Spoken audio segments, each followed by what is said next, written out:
My husband used to whisper that I was his entire world. That night on our second anniversary, I sat alone in a cozy little restaurant in downtown Louisville, Kentucky, waiting for him with a heart full of hope. The spring drizzle tapped gently against the window as the warm glow of candles flickered across the tables.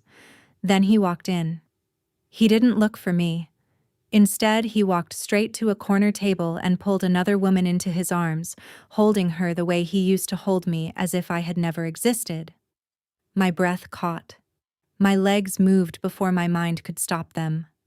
I was ready to storm across the room when a woman at the next table quietly reached out and touched my arm. "Wait," she whispered, her voice calm but urgent. "You're not the first one." She leaned closer, eyes steady. "Stay calm. The real show hasn't even started yet." Those words froze me in place. My heart hammered so loudly I could barely hear the soft jazz playing in the background. I stood there staring at my husband embracing my own sister while a stranger's warning echoed in my ears. What happened next changed everything I thought I knew about love, family, and betrayal. And trust me, no one could have predicted how far it would go. If this story already has your heart racing, drop a comment below with the city or country you're watching from. Tell me, have you ever been blindsided by someone you trusted most? I read every single one. Let's connect. The next morning, I left the restaurant in the spring drizzle with my heart still ringing. I drove straight back to Evelyn's Corner on Bardstown Road, the bakery my grandmother, Susan Ellis, had built with her own hands and left entirely to me. The moment I pushed open the door, the familiar scent of fresh baked pastries wrapped around me like a warm blanket. Vanilla, cinnamon, and butter filled the air as the morning crew pulled golden croissants from the ovens. Regular customers sat at small wooden tables sipping coffee and chatting softly while rain pattered on the tin roof overhead. I tied on my apron and forced myself to focus. Today, I would prepare the special desserts for our anniversary dinner this weekend right here at the bakery. I wanted everything perfect. Maybe last night had been a terrible misunderstanding. Maybe there was an explanation. I kneaded dough with more force than necessary, shaping delicate layers for puff pastry, piping cream into eclairs, and glazing fruit tarts until my hands ached. The bell above the door jingled as more customers came in from the rain. I smiled at them out of habit, but my mind kept replaying the image of Logan holding my sister so tightly. Riley, my own sister. The one I had protected and looked after since we were kids. The thought made my stomach twist. My phone buzzed on the counter. A text from Logan. "Stuck at work again, babe. Can't wait to celebrate with you this weekend. Love you more than anything." I stared at the words until they blurred. Love you more than anything. The same phrase he had used last night when he thought I wasn't watching. My fingers hovered over the keyboard, but I didn't reply. Confronting him now would only make him careful. I needed to understand what was really happening before I said a single word. I kept working, slicing strawberries, melting chocolate, and checking temperatures, but the warmth of the bakery slowly turned heavy. Every laugh from the customers felt distant. Every clang of the oven door seemed too loud. The scent of sugar and butter, usually comforting, now sat thick in my throat. I wiped my hands on my apron and stepped into the small back office for a moment of quiet. Through the glass partition, I could still see the front counter where my staff moved efficiently. Everything looked normal, but nothing felt normal anymore. I opened the order book and started listing ingredients for the weekend menu, trying to lose myself in the familiar routine. Yet every few minutes, my mind drifted back to that corner table in the restaurant. The way Logan's hand rested on Riley's waist. The way she leaned into him without hesitation. My sister. A customer asked for a refill and I poured it automatically, smiling on autopilot. Inside, suspicion was growing like a slow burn. Why would Riley be there with him on our anniversary night? Had this been going on longer than I realized? The questions piled up, each one heavier than the last. By mid-morning, the rain had eased into a steady mist. I carried a tray of fresh scones to the display case, my arms steady even though my thoughts were not. One of the regulars complimented the new lemon poppy seed recipe. I thanked her, but the words felt hollow. All I could think about was how quickly the safe, warm world I had built here could crumble if what I saw last night was only the beginning. I returned to the kitchen and began measuring flour for the next batch, determined to keep moving. Silence and observation. That was my plan for now. I would watch, listen, and gather whatever truth waited beneath the surface. The bakery continued its gentle rhythm around me, but for the first time, the place that had always felt like home started to feel like the center of something much darker. I glanced at the clock. The weekend was only days away. Whatever was coming, I would face it on my own terms right here, where my grandmother had taught me to stand strong. When I closed the bakery door and headed home, the rain was still falling steadily. The drive felt longer than usual. Streetlights blurred through the windshield as I gripped the steering wheel, my mind replaying every small moment from the past few months. By the time I pulled into the driveway of our house on North Capitol Hill, the drizzle had soaked through my coat. I stepped inside and stood for a moment in the quiet hallway, listening to the rain drum against the roof. The wedding photos on the wall seemed to stare back at me. I walked straight to Logan's home office. The door was slightly ajar, just as it always was when he left in a hurry. His desk was covered with neatly stacked papers. I sat down and began sorting through them, my hands moving with a calmness I didn't feel. The first document stopped me cold. It was a petition for dissolution of marriage, already filled out and dated. My name appeared as respondent, and next to it was a signature that looked exactly like mine, though I had never seen the paper before. Forged. The realization hit like ice water. Beneath it lay a professional valuation report for Evelyn's Corner. The bakery my grandmother had poured her life into was listed at $2,700,000. I flipped the page and found another set of documents outlining the transfer of ownership. Then I saw the emails. A long chain between my husband and a man named Connor Reed, director of acquisitions at a regional hospitality group. The messages were clinical and calculated. They discussed timelines, power of attorney requirements, and strategies to make sure I would sign without resistance. One line in particular made my stomach drop. Ensure she remains distracted and fatigued enough to agree before the deadline. My sister's name appeared next. Riley Bennett. Not just as someone Logan was seeing, but as an active participant. She had forwarded documents and suggested ways to pressure me. The reason was painfully clear in her replies. She had always lived in my shadow, and now she believed the bakery should have been hers too. The inheritance had gone entirely to me, and that resentment had turned into something darker. I kept reading, breath shallow. Another folder contained copies of my morning coffee receipts and notes about a supplement Logan had been adding.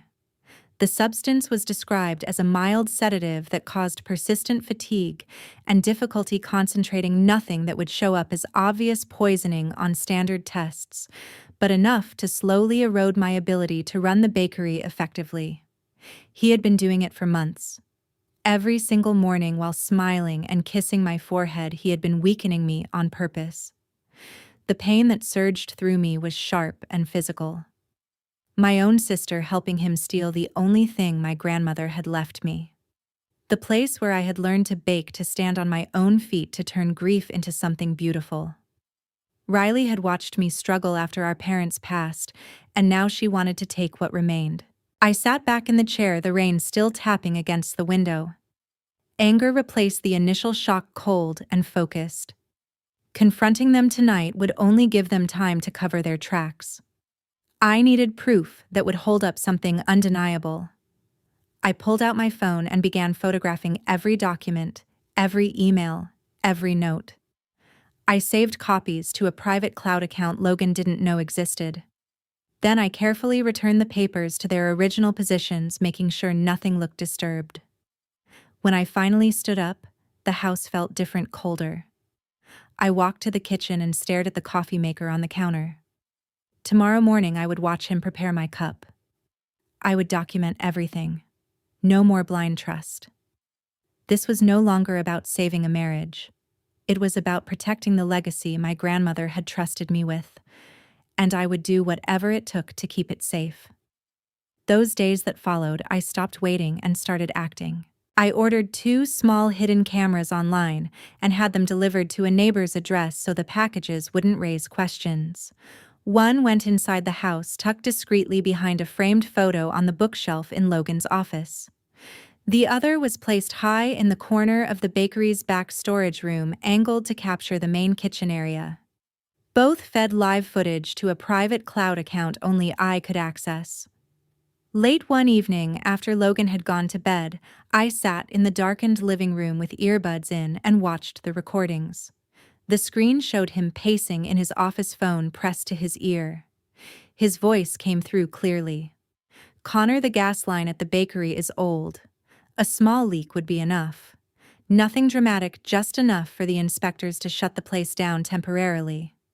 She'll be too exhausted to fight the paperwork by then." Connor Reed's reply was calm and businesslike. "Make sure the timing lines up.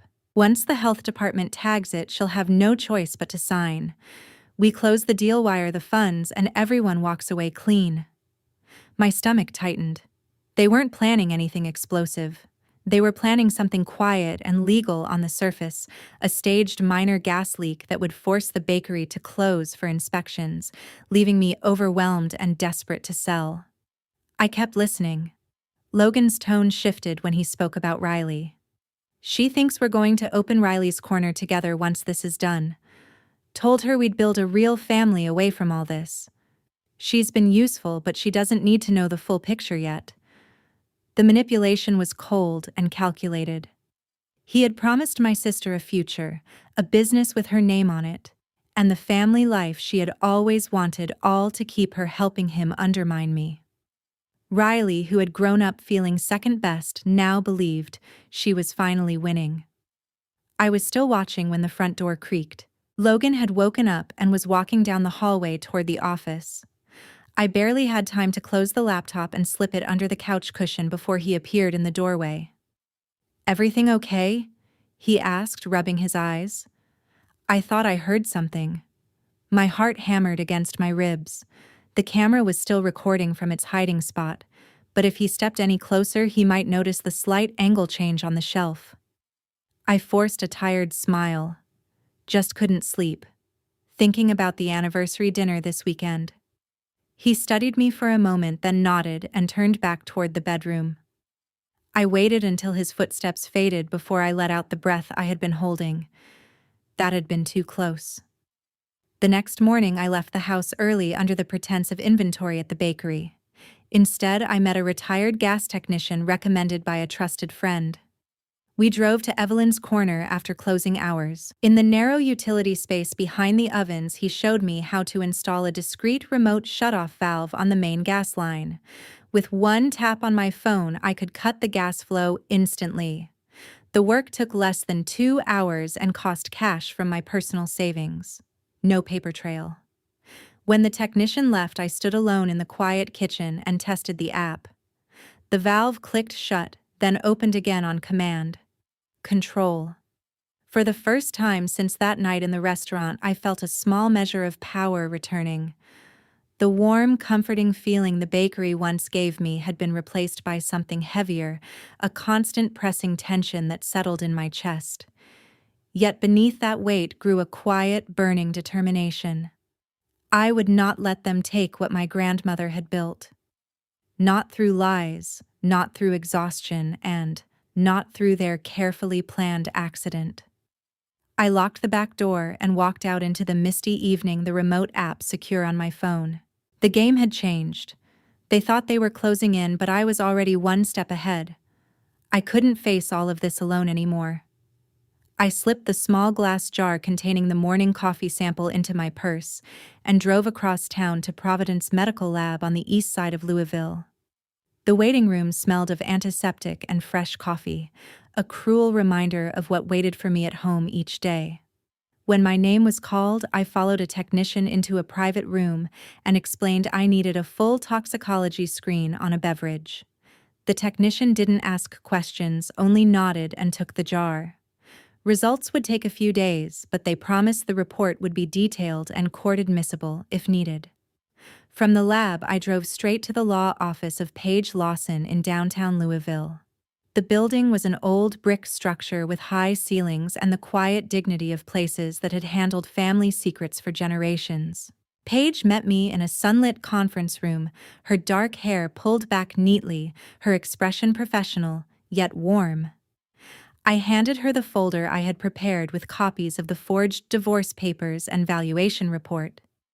She read in silence for several minutes, then looked up. "This trust fund your grandmother Susan Ellis established is ironclad. The condition is clear, it activates only when there is documented threat to the bakery's ownership. What you've brought meets that threshold." The amount was $850,000 held in a protected account and accessible only for legal defense of the family legacy. Paige explained the paperwork would take a couple of days to process, but once activated, the funds could cover attorneys, investigators, and any immediate needs to protect Evelyn's corner. As we reviewed the next steps, the door opened and a familiar face walked in carrying a thin file. Aubrey Grant, the same woman who had whispered those chilling words at the restaurant. She stopped when she saw me, then offered a small, knowing smile. "Kaitlyn," she said quietly. "I hoped I'd see you here." Paige glanced between us. "You two know each other?" Aubrey nodded. "We went to the University of Kentucky together. Lost touch after graduation, but when I started seeing certain patterns around Logan Bennett a few months ago, I kept an eye on things. Professional curiosity at first, then genuine concern. She had been monitoring Logan discreetly because several red flags in his financial dealings had crossed her desk at the police department. She wasn't assigned to the case officially yet, but she had enough connections to help gather admissible evidence. The three of us sat down and began building a plan. Paige would handle the civil side, freezing assets and activating the trust. Aubrey would focus on the criminal elements, ensuring every recording and document could stand up in court. I listened as they outlined timelines, chain of custody protocols for evidence, and ways to document the fatigue-inducing substance without alerting Logan. For the first time since that night in the restaurant, the crushing weight on my chest began to ease. I wasn't isolated anymore. Two capable women who understood both the law and the pain of betrayal were standing with me. We talked for nearly 2 hours. Paige made copies of everything and locked them in her secure cabinet. Aubrey gave me her direct number and promised to coordinate with the lab once the toxicology results came back. As I stood to leave, Aubrey touched my arm lightly, the same gentle gesture she had used that night. "You're not alone in this," she said. "Not anymore." I walked out of the building into the gray Louisville afternoon feeling steadier than I had in weeks. The bakery was still mine. My grandmother's legacy still had a fighting chance, and for the first time I allowed myself to believe I could actually win. The support didn't erase the hurt, but it gave me something stronger than anger alone: clarity and a path forward. I drove back toward Bardstown Road with a quiet resolve settling deep in my bones. Whatever came next, I would meet it prepared. The weeks that followed grew far more dangerous. I hired a private investigator recommended by Aubrey, a quiet man in his 50s, who asked no unnecessary questions. He began tailing both Logan and Riley, delivering daily reports and time-stamped photographs. One image showed my sister sitting on a bench near the Ohio River, wiping tears from her eyes while Logan spoke to her. In the next photo, she was nodding, her expression hardening again. The investigator's notes were clear. Riley had wavered. She had told Logan she wasn't sure she could keep going through with the plan, that the guilt was eating at her. But he had pulled her back with promises of Riley's corner, a fresh start, and the family she had always dreamed of. Her jealousy ran deeper than I realized. She truly believed the bakery should have been divided between us, and Logan had fed that resentment until it became something she could act on. Meanwhile, Logan's behavior at home shifted. He watched me more closely, asked casual questions about my day that felt like tests.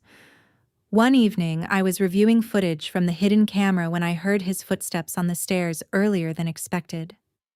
I barely managed to close the laptop and slide it under the couch before he walked into the living room. He paused in the doorway, eyes scanning the room. For one terrifying second, I thought he had seen the slight movement of the camera on the shelf. My pulse thundered in my ears as I forced a calm smile and asked if he wanted coffee. He studied me a moment longer, then shook his head and went upstairs. The close call left me shaking for hours. I knew I had to be even more careful. Despite the risk, I finished installing the remote shutoff system on the gas line at the bakery. The technician had done clean work. With a single tap on my phone, I could cut the flow instantly, preventing any staged leak from becoming reality. I tested it twice in the quiet hours after closing, making sure the app responded instantly. Control. That small piece of technology became my silent armor. With the weekend approaching, I began preparing the anniversary dinner at Evelyn's Corner. I sent invitations to a small group: Logan, Riley, Connor, Reed, Logan's mother, and a few close family friends who had known my grandmother. On the surface, it looked like a warm celebration. In reality, it was the stage I had carefully set. I spent hours planning the menu, choosing dishes that would carry quiet meaning without revealing anything too soon. Every detail had to appear normal while I braced for what was coming. The tension built with every passing day. I smiled at Logan across the breakfast table, played the role of the devoted wife, all while knowing the cameras were still rolling and the gas valve was under my command. Riley texted me a polite reply, accepting the invitation, her words friendly on the surface, but laced with something I now recognized as calculated sweetness. I replied with equal warmth, my fingers steady even as my stomach twisted. By the time Friday arrived, the bakery felt charged with electricity.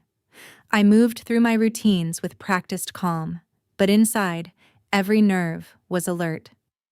Logan kissed my forehead before leaving for work, the same gentle gesture he had used for years.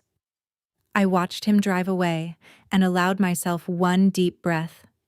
The performance was almost over. That night, I lay awake long after he had fallen asleep, staring at the ceiling. The dinner was set. The guests would arrive. The evidence was ready.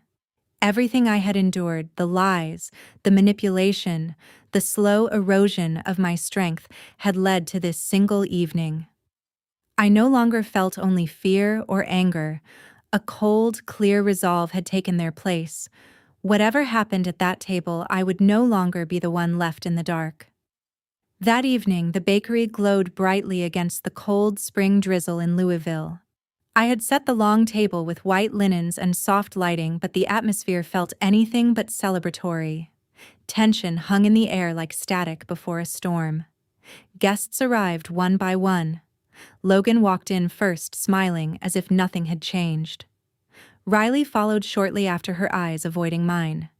Connor Reed arrived in a crisp suit, shaking Logan's hand with easy familiarity. Logan's mother and a few other relatives filled the remaining seats, chatting lightly about the weather and how beautiful the bakery looked.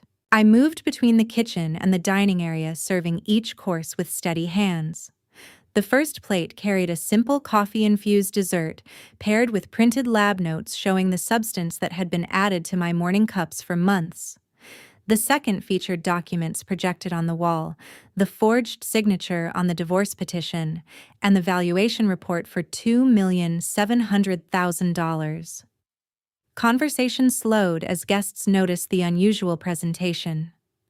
Logan's smile faltered when the third course arrived with emails between him and Connor Reed detailing the plan to stage a minor gas leak that would force the bakery to close temporarily. I watched his face tighten. Riley shifted uncomfortably in her seat. When the fourth course revealed messages in which Logan promised her Riley's Corner and a future together, her eyes filled with tears. She tried to speak, but her voice broke. "I didn't know it would go this far," she whispered loud enough for everyone to hear. "I was jealous. I thought the bakery should have been partly mine. He kept saying we'd build something new together." Logan shot to his feet, his chair scraping loudly against the floor. This is ridiculous. Kaitlyn is twisting everything. She's been under so much stress she's imagining conspiracies. His voice rose laced with accusation. He turned to the guests, trying to paint me as unstable as the one who had been acting strangely for months. For a moment the room wavered. Some relatives looked uncertain. I remained calm and advanced to the final projection. The audio recording played clearly Logan's voice discussing the staged gas incident with Connor, the pressure on me, the timeline to force the sale. The words hung in the air, undeniable. Logan's face drained of color, but he still tried to fight back. She set this up. She's been spying on me. This is all fabricated to ruin me. He stepped toward me, voice low and threatening, attempting to intimidate me in front of everyone. The tension spiked. Riley sobbed openly now, confessing her jealousy and how Logan had exploited it. The room descended into chaos for several long seconds. Then the front door opened. Aubrey Grant entered, badge visible on her belt, accompanied by 2 uniformed officers. Her voice was steady and professional. Logan Bennett Connor Reed. You are under arrest for conspiracy to commit fraud and endangerment through deliberate staging of a hazardous incident. Logan lunged forward in one last desperate attempt to grab the laptop, but the officers moved quickly, cuffing him before he could reach it. Connor sat frozen, his usual confidence shattered. Riley was asked to come with them for questioning as a person of interest. She looked at me with tear-streaked eyes, but I turned away. There would be no reconciliation tonight. The guests sat in stunned silence as the officers led Logan and Connor out into the rain. The bakery, once filled with the scent of celebration, now carried the heavy weight of truth, finally exposed.